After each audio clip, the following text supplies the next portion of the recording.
अस्सलामुअलैकुम। मैं हूं गुलाम मुर्तज़ा। मैं हूं रुखसार हसन। मैं हूं गुलजार अहमद। आप देख रहे हैं GM authentic reaction YouTube channel. आप सभी दोस्तों का मेरे इस चैनल पर स्वागत है। अगर आप देखना चाहते हैं ऑथेंटिक रिएक्शन वीडियोस तो मेरे इस चैनल को सब्सक्राइब कर लें। उम्मीद करता हूं कि तमाम दोस्त खैर आफियत से होंगे। दुआ है कि आप हमेशा खुश रहें, यूं हंसते मुस्कुराते रहें। तो आज हम जिस वीडियो पे रिएक्ट करने जा रहे हैं, सबसे पहले उसका टाइटल देखते हैं, फिर देते हैं अपना रिएक्शन। तो जो आज की वीडियो है इसका टाइटल है, ये प्रशांत सर की वीडियो है, इसका टाइटल है USA ban Russian oil, Ukraine Russia war impact. तो ये है जी आज की हमारी वीडियो का टाइटल। तो चलिए सबसे पहले वीडियो देखते हैं, तो फिर देते हैं अपना ऑथेंटिक रिएक्शन। नमस्कार and welcome you to world affairs. मैं हूं प्रशांत धवन। नाउ बाइडेन आज के समय जो स्टेप्स ले रहे हैं, इसको देखकर मुझे जेन्युइनली शक होता है कि क्या ये प्रेसिडेंट जेन्युइनली चाहता है कि रशिया यूरोप के बीच में जो टेंशन है ये खत्म हो जाए, या फिर ये चाहते हैं कि ग्लोबली एक एनर्जी क्राइसिस खड़ा हो जाए और दुनिया भर की इकोनॉमी सफर करे, क्योंकि जो इनके स्टेप्स हैं वो हमको लेके जा रहे हैं ग्लोबल इकोनॉमिक क्रैश की तरफ। यूएसए में आपको ये बता दूं, ये बात अमेरिकन मीडिया ने कंफर्म कर दी है। यूएसए और ना सिर्फ यूएस, यूके भी दोनों देश ऑल टुगेदर बैन कर देंगे रशियन ऑयल को। रशियन ऑयल का इंपोर्ट ये दोनों देश बैन कर देंगे। ऑब्वियस सी बात है, यहाँ पर सिर्फ यही कंट्रीज नहीं होने वाले, इन द फ्यूचर और भी यूएसए के कई जो मित्र मुल्क हैं ये भी यूएस को ज्वाइन करेंगे और एक के बाद एक बहुत से countries all together oil sanctions impose कर देंगे रशिया पर। नाउ इसका इम्पैक्ट दुनिया पे बहुत खराब होगा। रशिया दुनिया का सेकेंड लार्जेस्ट एक्सपोर्टर मैं यही कहूँगा था क्रूड ऑयल का। उसके अलावा ये लोग नेचुरल गैस को भी एक्सपोर्ट करते हैं, ये लोग बहुत ही बड़े स्केल पर कोयला भी बेचते हैं। तो ये सब चीज़ें अगर यूएस नहीं परचेज करेगा तो ऑब्वियस ही बात है इनके देश में भी तेल के दाम बढ़ने वाले हैं, क्योंकि जो बाइडेन ने यूएस की ऑयल प्रोडक्शन ऑलरेडी बंद कर दी है। Things are about to get very bad. और मैं यहाँ पे मेंशन करना चाहूँगा ये होगा, इसके बारे में मैंने आपको कल की वीडियो में पहले बता दिया था, जहाँ पे मैंने आपको इन्फॉर्म किया था कि रशिया ने रिसेंटली 25 से लेकर 26% का डिस्काउंट दिया है इंडिया को क्रूड ऑयल की परचेज को लेकर। रशिया को यह बात पता है कि यूएस समेत वेरियस जो यूएस के मित्र मुल्क हैं ये ऑयल परचेज करना बंद कर देंगे रशिया से, और ये चाइना, इंडिया समेत बहुत से कंट्रीज पर प्रेशर डालेंगे कि आप लोग भी रशिया से ऑयल परचेज मत करिए, जिस तरीके से यूएसए ने ईरान के साथ किया था। आपको याद होगा इनिशियली डोनाल्ड ट्रंप को काफी प्रॉब्लम आई थी। इन्होंने पहले खुद अमेरिकन इंपोर्ट जो है ईरान ऑयल का ये रोका, फिर उसके बाद इन्होंने टाइम दिया था 4 हफ्ते दे रहा हूँ, 3 महीने दे रहा हूँ, धीरे धीरे करके डेडलाइन आ गई और उसके बाद सब कंट्रीज ने, ऑलमोस्ट सब कंट्रीज ने यूएस की सुनी और ईरान से तेल परचेज करना बंद कर दिया। सेम हाल यहाँ पर रशिया का होने वाला है इन द नियर फ्यूचर। और कमेंट सेक्शन में मैं देखता हूँ काफी बार लोग लिखते हैं कि सर आपको इतनी ज्यादा जानकारी कैसे होती है कि आप बिल्कुल पिन पॉइंट एक्यूरेसी से बता देते हो कि ये होने वाला है। मुझे एक्चुअली रिसेंटली किसी ने बताया कि मेरी एक पुरानी वीडियो है, 11 महीने पुरानी, मैंने ये वीडियो बनाई थी। इस वीडियो का टाइटल है is Russia about to invade Ukraine. इस वीडियो में मैंने 11 महीने पहले आपको बता दिया था कि पॉसिबिलिटी है कि रशिया अटैक करेगा यूक्रेन पर। डॉनबास के बारे में प्रीटी मच एवरीथिंग मैंने यहाँ पर बिल्कुल काफी हद तक एक्यूरेसी से आपको बता दी थी। और मैं देख रहा था कि कई लोगों ने अब जाकर पिछले 2-3 दिनों में इस 9 महीने पुरानी वीडियो पे कमेंट किए हैं और ये कहा है कि आपने जिस प्रिसिशन से बताया है इस वॉर के बारे में, इसके कॉन्सिक्वेंसेस के बारे में, इट इज रियली एडमायरेबल। और लोग यहाँ पर लिख रहे थे कि कोई आप कोई जियो पॉलिटिक्स के गुरु हो। देखिए मैं आपको ये बता दूं, कोई भी आदमी जियो पॉलिटिक्स का गुरु नहीं होता। आप किसी को अगर मानते हैं खास एक्सपर्ट है, ये बताएगा कि क्या होगा, no, we are all students. Geopolitics अपने आप में is the subject of all subjects. यहाँ पे आप देख लीजिए, बेसिकली आप दुनिया कैसे काम करती है, दुनिया कैसे ऑपरेट कर रही है, नेशंस आपस में कैसे इंटरेक्ट करते हैं, इसको आप स्टडी कर रहे हो। जियो पॉलिटिक्स के अंदर ही बहुत से सब्जेक्ट्स आ जाते हैं। तो वी आर ऑल स्टूडेंट्स, हम सब लर्न कर रहे हैं और मैं कोशिश यही करता हूं कि जहां से मुझे नॉलेज मिलती है, जहां से कोई मैं रिपोर्ट पढ़ रहा हूं, बुक पढ़ रहा हूं, तो उसके बारे में भी आपको बताऊं ताकि आपकी भी रुचि बढ़े, आप खुद भी अपने दम पर रिसर्च करें। तो खैर अगर हम बात करें करंट सिनेरियो की, तो रशिया पे जो ऑयल बैन लगेगा, इससे तेल की एक ऐसी ग्लोबल शॉर्टेज आएगी जो शायद पूरी दुनिया ने नहीं देखी हो। ये बात ऑलरेडी ओपेक के चीफ कह चुके हैं। ओपेक की फुल फॉर्म आपको पता होगी, organisation of the petroleum exporting countries. इसके हेडक्वार्टर्स आपको मिलेंगे वियना, ऑस्ट्रिया में, और टोटल ओपेक में 13 मेंबर कंट्रीज हैं। ओपेक प्लस में आपको पता होगा कि रशिया भी आता है। तो ओपेक और ओपेक प्लस काफी बार मिलकर दुनिया में ऑयल के प्राइसेस मैनेज करते हैं। इनको काफी बार ऑयल कार्टेल भी कहा जाता है। तो ये लोग कह रहे हैं कि देखो, यूएसए से उम्मीद दुनिया को क्या थी कि यूएस पहले क्या करेगा कि वेनेजुएला से बात करेगा, ईरान पर सैंक्शन हटाएगा, ये दोनों कंट्रीज का जो क्रूड ऑयल है ये इंटरनेशनल मार्केट में लेके आएगा, उसके बाद लगाएगा यहाँ पर रशिया पे बैन।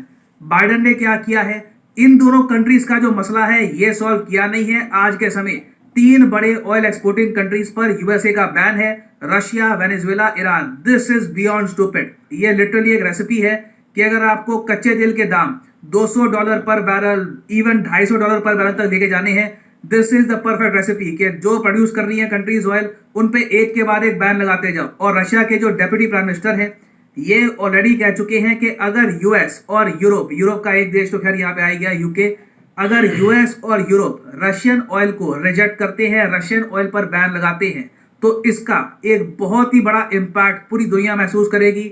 ऑयल के दाम इनके हिसाब से $300 पर बैरल हो जाएंगे। ऑलरेडी मैं आपको बता दूं, जब मैं वीडियो रिकॉर्ड कर रहा हूं ऑयल के दाम अब धीरे धीरे $140 पर बैरल की तरफ जा रहे हैं। ये 14 से लेकर 15 इयर्स का ऑल टाइम हाई है। और अगर मान लीजिए ये $300 पर बैरल की तरफ चले जाते हैं, माय गॉड, आई मीन दुनिया भर में कई देश हैं तेल परचेज ही नहीं कर पाएंगे। और याद रखिएगा तेल से बहुत सी चीजें जुड़ी होती है। क्रूड ऑयल से ही आपको पता होगा ट्रांसपोर्टेशन काम करता है, क्रूड ऑयल से हम प्रोड्यूस करते हैं पेट्रोलियम, वेरियस और ट्रांसपोर्टेशन के फ्यूल्स, जिससे हम कमोडिटीज को ट्रांसफर करते हैं, मतलब कि खाना जो दुकानों में पहुंचता है, उसके अलावा सब्जियां जो हम ट्रांसफर करते हैं स्टेट से स्टेट में, कंट्री से कंट्रीज में, हम जो हम अनाज बेचते हैं, चावल परचेज करते हैं, जो भी ग्लोबल ट्रेड होता है रिगार्डिंग फूड, ये सब ऑयल से ही होता है। एक्चुअली इवन बियॉन्ड उसके आप अगर देखें तो ऑयल का बहुत ही बड़ा इंपैक्ट है। मगर अभी के लिए डायरेक्टली मैं कहूंगा फूड शॉर्टेज दुनिया भर में दिखेगी, इसका एक सीधा आपको इंपैक्ट दिखेगा। ग्लोबल फूड शॉर्टेज आने वाली है। ऑलरेडी आप देख रहे हैं कि यूक्रेन वॉर की वजह से गेहूं की कमी दुनिया भर में आ रही है। अब in the future proper inflation आएगी, सब कुछ महंगा हो जाएगा दुनिया भर में। और ऑब्वियसली इसका बहुत ही नेगेटिव इंपैक्ट होने वाला है इंडिया पे। हम लोग एक ओवरऑल ऑयल परचेजिंग कंट्री है, हमको मोस्ट प्रॉब्ली अगर $300 पर barrel, my God, I mean वहां तक अगर तेल पहुंचता है, कोई बड़ी बात नहीं है हमको $200 बिलियन पे करने हो सिर्फ क्रूड ऑयल परचेज करने के लिए। इससे हमारा सारा जो मैथमेटिक्स है सब कुछ फेल कर जाएगा। सेम हाल पाकिस्तान का होगा, चाइना को भी इससे काफी ज्यादा बड़ा झटका लगने वाला है। और आम आदमी की अगर मैं बात करूं तो ऑलरेडी बात की जा रही है कि पेट्रोल कोई बड़ी बात नहीं है कि आने वाले कुछ समय में $150 पर लीटर तक पहुंच जाए। उसके बाद भी हो सकता है कि पेट्रोल के दाम लगातार बढ़ते ही रहेंगे, क्योंकि जैसे मैंने आपको बताया ग्लोबल ऑयल सप्लाई में एक बहुत ही बड़ी शॉर्टेज आने वाली है। इस बीच हालांकि मैं ये कहूंगा अगर मान लीजिए बाइडेन दुनिया को सरप्राइज करते हैं, वेनेजुएला, ईरान से जो ऑयल के सैंक्शंस है ये रिमूव कर लेते हैं, उससे डेफिनेटली कुछ राहत मिलेगी। बट ओवरऑल स्टिल ऑयल के दाम बढ़ने ही वाले हैं and this will hurt the entire world. और देखिए इससे होगा क्या, डर यहाँ पे है स्टैगफ्लेशन का, जिससे ग्लोबल इकोनॉमी थम सकती है। स्टैगफ्लेशन का क्या मतलब होता है? स्टैगफ्लेशन का मतलब यह है कि आपकी जो सैलरी है वो जहां पर थी वहीं पर है, मगर आसपास हर जगह इन्फ्लेशन हो चुकी है, चाहे फ्यूल हो, खाना हो, everything is more costly now. तो इसके बाद क्या होगा कि आपकी परचेजिंग पावर काफी हद तक कम हो जाएगी। अगर मान लीजिए पहले आपकी सैलरी थी 40-50 हजार रुपए, तो उसमें आप अपनी बेसिक नीड्स के अलावा कुछ और भी चीजें परचेज कर लेते थे, जिससे ओवरऑल देश की इकोनॉमी में भी कंट्रीब्यूशन आता था। अब आपके पास वो ऑप्शन नहीं रहेगी, आप सिर्फ बिल्कुल जो आपकी नीड की चीजें हैं वही परचेज कर पाओगे। तो इससे इवेंचुअली जो हमारा मैन्युफैक्चरिंग सेक्टर है, जो हमारा प्राइवेट सेक्टर है, जो प्रोड्यूस करता है देश के लिए, उनकी ग्रोथ खत्म हो जाएगी, क्योंकि वो बेचेंगे किसको जब खरीदने वाला ही कोई नहीं होगा। तो वीक कंज्यूमर डिमांड हो सकती है और जो देश की ग्रोथ है ये एक टाइम पर काफी हद तक कम हो सकती है। जो ये वर्ड है स्टैगफ्लेशन, ये यूनाइटेड किंगडम के एक मेंबर ऑफ पार्लियामेंट ने बनाया था, इनका नाम था इयन मैकलॉर्ड। इन्होंने 1965 में ये वर्ड यूज किया था। इन्होंने ये कहा था कि आज के समय ना सिर्फ इन्फ्लेशन, हम स्टैगफ्लेशन फेस कर रहे हैं, एवरीथिंग इज स्टैग्नेटिंग, सारी ग्रोथ सब कुछ एक टाइम पे आके बस लग रहा है कि थम चुका है। और याद रखिएगा इस स्टेप से रशिया को बिल्कुल ही मजबूर किया जा रहा है कि इन द फ्यूचर रशिया कोई बड़ा स्टेप उठाए, क्योंकि रशिया के पास कोई खास इंडस्ट्री नहीं है, यहाँ पर मैन्युफैक्चरिंग नहीं होती इनकी, इंडिया की तरह कोई आईटी की इंडस्ट्री नहीं है, कोई सिलिकॉन वैली नहीं है। यहाँ पर रशिया सिर्फ फ्यूल बेचता था, रशिया सिर्फ नेचुरल गैस और ऑयल बेचता था। अब यहाँ पर भी अगर मान लीजिए इन द फ्यूचर इनकी मार्केट बंद कर दी गई, तो इन दी एंड व्लादिमीर पुतिन को कोई बड़े स्टेप लेने होंगे, नहीं तो रशियंस भूखे मर जाएंगे। So overall difficult times ahead. उम्मीद यहाँ पर यही है कि फॉर द टाइमिंग तो मैं यही कहूंगा कि ईरान और वेनेजुएला इन दोनों कंट्रीज से सैंक्शंस हट जाए the world really needs this. Now finally मैं यहाँ पे आपसे एक क्वेश्चन भी पूछूंगा। क्वेश्चन यहाँ पर ये है कि गवर्नमेंट क्या करती है जब इन्फ्लेशन कम करनी हो, सरकार क्या स्टेप्स उठाती है? ऑप्शन ए, सरकार जो अपनी खुद की स्पेंडिंग है ये कम कर देती है। ऑप्शन बी, सरकार अपने एक्सपेंडिचर बढ़ा देती है और खर्चों, सरकार रेपो रेट में रिडक्शन करती है। या फिर ऑप्शन डी, सरकार अपने सारे एक्सपोर्ट्स बंद कर देती है। लिखिएगा इसका आंसर कमेंट सेक्शन में। जो लोग सही आंसर करेंगे उनकी कमेंट को मैं हार्ट दे दूंगा ताकि बाकी लोग भी समझ पाएं कि सही आंसर क्या है। फाइनली यहाँ पर मैं ये भी ऐड कर दूं कि लाइफ में अगर आप एक बार एक प्रॉपर अटेम्प्ट देना चाहते हैं यूपीएससी एग्जाम के लिए तो कमेंट सेक्शन में जाओ, पिन कमेंट में मिलेगा आपको ये लिंक, यूपीएससी वाले लिंक पे करो क्लिक और यहाँ पे आप परचेज कर पाएंगे ये यूनिक कॉम्बो पैकेज जिसके अंदर आप प्रीलिम्स, मेंस, ऑप्शनल तीनों की ही तैयारी कर सकते हैं इन अ सिंगल परचेज। ये सारे कोर्सेज अनअकैडमी पे जाकर अलग अलग अपनी कार्ड पे डालोगे, फिर परचेज करोगे, यू विल हैव टू पे 10 to 15,000 रुपीज एक्स्ट्रा। कॉम्बो में आपकी सेविंग होती है। तो क्लिक करिए पिकअप प्लान पर। और अगर आपके पास अभी टाइम है, अगर मान लीजिए 2-3 साल का टाइम है, आराम से 2025 में एक प्रॉपर जेन्युइन अटेम्प्ट देना यूपीएससी का, तो आप 24 या फिर 36 महीने का जो कोर्स है ये कर सकते हैं परचेज। मगर जो प्राइसेस यहाँ पर लिखे हैं पे करने की आवश्यकता नहीं है। सिंपली यहाँ पर कोड डालिए PD10 and the prices will just start following. So use the code PD10 and save money. So इसी नोट के साथ ये है वीडियो का। Thank you for listening and as always God bless you all.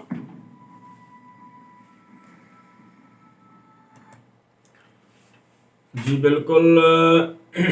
मैंने ये बात की थी किसी वीडियो में रिएक्शन देते हुए कि इस जहान में कोई बंदा भी जो है ना वो इंडिपेंडेंट नहीं है। हर बंदा किसी न किसी बंदे का वो मरून मिन्नत होता है, मुहताज होता है, उस पर डिपेंडेंट होता है। इसी तरह हर मुल्क जो है वो किसी न किसी मुल्क का वो डिपेंडेंट होता है, खुद फील नहीं होता। चाहे वो सुपर पावर हो, चाहे वो बहुत ही मतलब के वीक इकोनॉमी वाला मुल्क हो, तो किसी न किसी की जरूरत लाजमी पड़ती है। तो ये वीडियो देखकर वो मेरी बात जो है ना मुझे सच होती हुई नजर आ रही है कि आप देख लें कि रशिया जो है, रशिया के पास सिर्फ नेचुरल गैस और फ्यूल है, क्रूड जो ऑयल है, जो ये ट्रांसपोर्ट्स वगैरह में इस्तेमाल होता है, उसको बाद में वो साफ करके, तो उसका बहुत बड़ा जखीरा है। उसकी सारी जो इकोनॉमी है ना, जो सारा उनका जो स्ट्रक्चर है वो इसी पर कायम दायम है। तो दूसरी तरफ अगर आप देखेंगे तो ईरान का भी यही हाल है। ईरान के पास भी फ्यूल है, इसी से वो चलाते हैं। और वेनेजुएला वो भी आप देख, उन पर भी एक्सेंस लगाई हुई हैं यूएसए ने। तो उसमें जो वेनेजुएला उस पर भी लगा दिया। अब इस रशिया पर भी उन्होंने वो लगा दिए कि इनका जो क्रूड ऑयल है वो इस्तेमाल ना करें। तो इसमें ये है कि जो यूएसए है वो बता रहे हैं कि अगर ये ऑयल जो रशियन ऑयल आप नहीं ना लेंगे, खरीदेंगे, तो पूरी दुनिया में एक भूचाल आ जाएगा। एक ऑयल की जो है ना शॉर्टेज आ जाएगी। ऑयल इतना महंगा हो जाएगा कि ऑयल की शॉर्टेज नहीं होगी, इससे जो वेजिटेबल्स हैं, जो ट्रांसपोर्टेशन है, वो एक दूसरे से, एक शहर से दूसरे शहर तक पहुंच नहीं पाएंगे। सबसे पहला जो होगा ना वो ऑयल की शॉर्टेज होगी। जब ऑयल की शॉर्टेज होगी ना तो फिर जो ना उसके साथ जो अप्लाइड चीजें होती है ना, जो उनके साथ कनेक्शन जिन चीजों का होता है, वो भी उनका भी जो है वो भी सारे मसाइल आएंगे। जैसे देख लें, जैसे इंडिया भी, वो बता रहे हैं कि इंडिया भी और पाकिस्तान भी, इसी तरह और भी काफी ममालिक हैं, बांग्लादेश हो गया, जो ऑयल जो है वो परचेज करते हैं, इंपोर्ट करते हैं। जो हमारे जैसे मुल्क हैं वो तो परचेज कर ही नहीं सकेंगे। इतना महंगा ऑयल जो है वो हमारी जो अवाम है वो ले नहीं सकती। आप ये हिसाब लगाए ना, पाकिस्तान में इस वक्त 140 पर है और वो 300 पर चले जाएगा। तो वो जो बता रहे हैं ना, पाकिस्तान का नहीं बता रहे, वो बता रहे हैं ओवरऑल पूरी दुनिया में 140 पर है और 300 पर, मतलब 140 बैरल, मतलब कि उसका जो है ना रेट है। अब वो कह रहे हैं कि 150 पर वो डॉलर पर वो पर बैरल चला जाएगा। डॉलर में ये प्राइसेस है।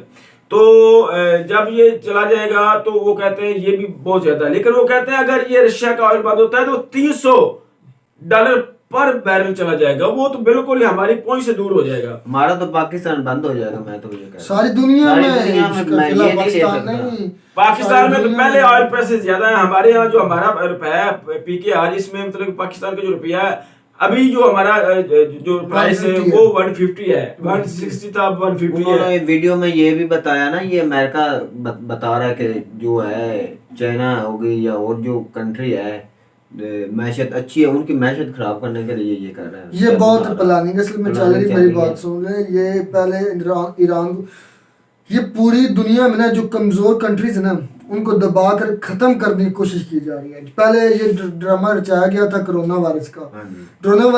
कोरोना वायरस से जो ये ड्रामा ये खेला गया ना, ये असल में यही है जो हायर लेवल कंट्रीज ना वो लो लेवल कंट्रीज को खत्म करने की कोशिश नहीं, ऐसे वो खत्म नहीं कर सकता। ये देख ले, मैं बात पहले भी शुरू वीडियो रिएक्शन से पहले शुरू की कि हर मुल्क दूसरे मुल्क का किसी न किसी तरीके से उसको जरूरत पड़ती है, तो कोई मुल्क खत्म नहीं हो सकता। देख ले, ईरान खत्म हुआ है, उस पे अमेरिका ने हमले किए, सारा कुछ किया, कभी ईरान खत्म नहीं हुआ। इराक पर उसने हमले किए, सारा कुछ किया, खत्म नहीं हुआ। अफगानिस्तान पर उसने हमला किया, वो खत्म नहीं हुआ। हर मुल्क की अपना अपना स्टेटस होता है, चाहे वो गरीब है चाहे वो अमीर है। लेकिन ये जो मेरे ख्याल में ये नहीं बात थी कि रशियन यूक्रेन वार से इतना पूरी दुनिया में एक ना अनसेटिस्फाइड जो है ना एक सिचुएशन पैदा हो जाएगी। वो बता तो रहे हैं कि सेकंड लार्जेस्ट कंट्री है जो क्रूड ऑयल पूरी दुनिया में सेल करता है उसका, और 40% जो है ना पूरा यूरोप उनकी गैस पर चल रहा है। तो कई ऐसे ममालिक है यूरोपीय यूनियन के जिन्होंने मुखालफत की है, लेकिन तो ये अमेरिका जो है ना, ये जो अमेरिका का सदर है ना, पहले जो इनका जो सदर था ना ट्रम्प, वो भी बगैर सोचे समझे बयान जारी कर देते थे, ऑर्डर कर देते थे। अब ये जो बाइडेन जो है ये उससे भी गैर गुजरे हैं। ये तो बिल्कुल ही, मैं कहता हूँ कि पता नहीं कैसे फैसले करते हैं, जैसे हमारे खान साहब भी कभी कभी फैसले ऐसे कर देते हैं। तो ये जो फैसले होते हैं ना, ये आप एक सुपर पावर के सदर हैं, तो आप जरा हर तरह की चीजों को माइंड में रख कर ना ऐसे फैसले किया करें।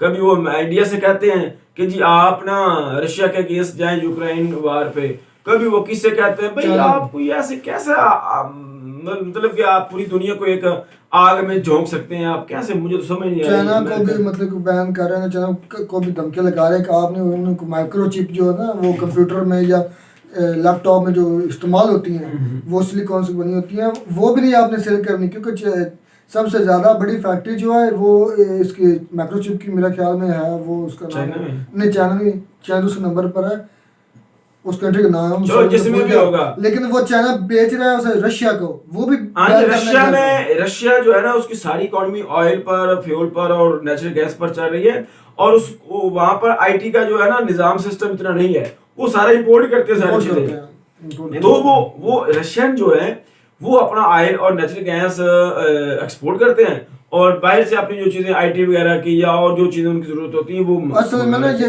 रशिया को तनहा करना मतलब बिल्कुल दुनिया से अलग करना चाहते हैं, ये खत्म कर दीजिए। ये नहीं, मैं आज भी वो खत्म नहीं हो सकता, खत्म नहीं हो सकता, पूरी दुनिया खत्म हो सकती है। आज मैं न्यूज में देख रहा था कि इंग्लैंड वाला जो है ना यूरोप में वो लगा रहे हैं ना पाबंदियां, वो यूरोप के मुमालिक को कह रहे हैं कि रशिया पर आप पाबंदियां लगा दें, और कुछ ऐसे यूरोपीय मुमालिक थे वो कहते हैं हम वो अफोर्ड नहीं कर सकते, वो हमारा भाई जर्मनी ने भी इनकार किया, उसने कहा कि मैं काफी मुल्क हैं जो जर्मनी है भाई वो रशिया से नेचुरल गैस लेता है, उसने भी जो है पूरी यूरोप की यूरोपीय यूनियन की उसने मुखालफत कर दी है।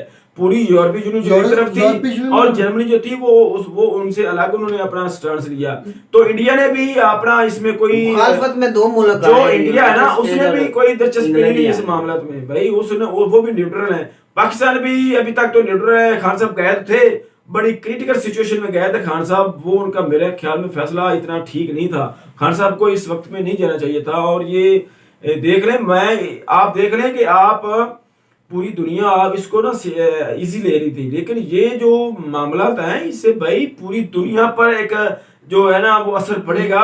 जब आयल नहीं मिलेगा ना तो तब तो हर चीज महंगी हो जाएगी। डे बाय डे अगर फ्यूल जो है वो नहीं मिलेगा ना, तो फ्यूल हर ट्रांसपोर्ट पर में डलता है और वो हर मुल्क की जरूरत होती है। इंडस्ट्री चल रही है, एक स्टेट से दूसरे स्टेट पर जो कारोबारी हजरात है उनको अपना सामान लेकर जाना पड़ता है। अगर कपड़ा है, हमारा फैसलाबाद जो वो कपड़े में है, अगर कपड़ा लेकर जाना पड़ेगा तो कपड़े के रेट्स बढ़ जाएंगे, जब उसकी जो ट्रांसपोर्टेशन का जो खर्चा ज्यादा आएगा वो होगा। अगर सियालकोट में स्पोर्ट्स का सामान बनता है तो उसके पर भी जो अखराजात है वो बढ़ जाएंगे।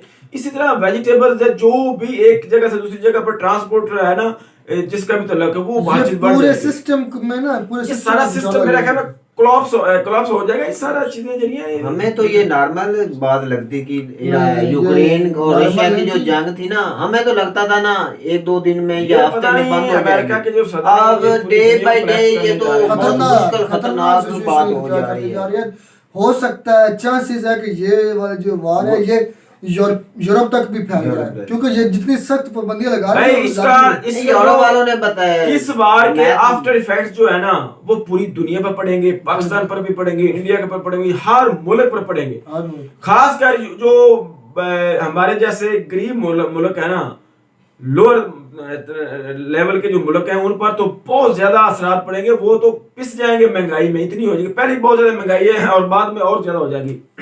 हम तरक्की पजीर ममालिक। तो भाई अमेरिका को चाहिए कि इसका कोई अच्छा सोल्यूशन जो है ना वो निकालें, और रशियन जो है वो भी अगर अपनी आवाम को भूखा नहीं मारना चाहते तो वो भी इसका ना थोड़ा होश के नाते में उसको भी थोड़ा सा ना सही तरीके से जो मफाहमत का जो सिलसिला है ना वो कोई डायलॉग का शुरू करना चाहिए। इसका किस जो मामला मसले है का वो करना चाहिए। वार नहीं है, किस तो मसले का यही थी हमारी आज की वीडियो। उम्मीद करता हूँ कि आपको हमारी वीडियो पसंद आएगी। वीडियो पसंद है तो वीडियो को लाइक करें, शेयर करें, हमारे चैनल को सब्सक्राइब कर दें। मिलते हैं अगली वीडियो में किसी नए टॉपिक के साथ। तब तक दीजिए इजाजत।